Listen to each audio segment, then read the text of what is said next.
Hello all, welcome to my channel. Today's topic for discussion is concrete poetry.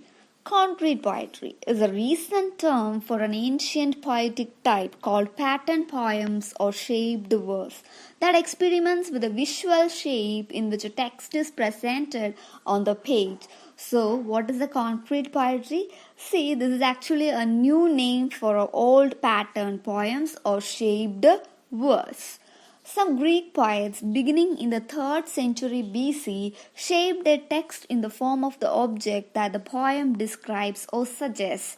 In the Renaissance and 17th century, a number of poets composed such patterned forms in which the lines vary in length and in such a way that their printed shape outlines the subject of the poem.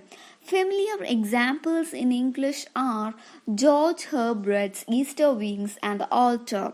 Prominent later experiments with pictorial or suggestive typography include Stephen Mallarmé's Un Coupe de Dice, A Throw of Dice 1897 and Guillaume Apollinaires' Calligrammes, which was published in 1918. In the later publication, for example, Apollinaire printed the poem Il Pleut so that the component letters trickle down the page.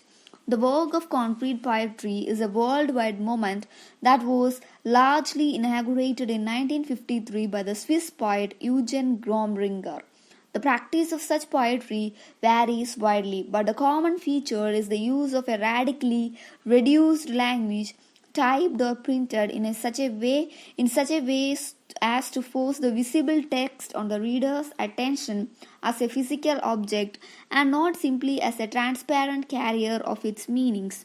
Many concrete poems, in fact, cannot be read at all in the conventional way since they consist of a single word or phrase which is subjected to systematic alteration in the order and position of the component letters, or else are composed of fragments of words or of nonsense syllables or even of single letters, numbers, and marks of punctuation.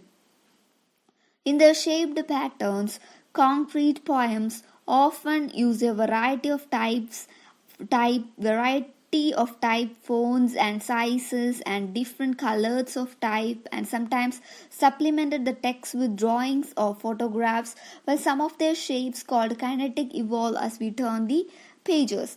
America had its own tradition of pattern poetry in the typographical experiments of Ezra Pound and especially E. Cummings. To represent, this is a very good example. Then again, prominent practitioners of pattern poems in the shape of the things that they describe or meditate upon are May Swenson, Iconographs 1970, and John Hollander, Types of Shape 1991.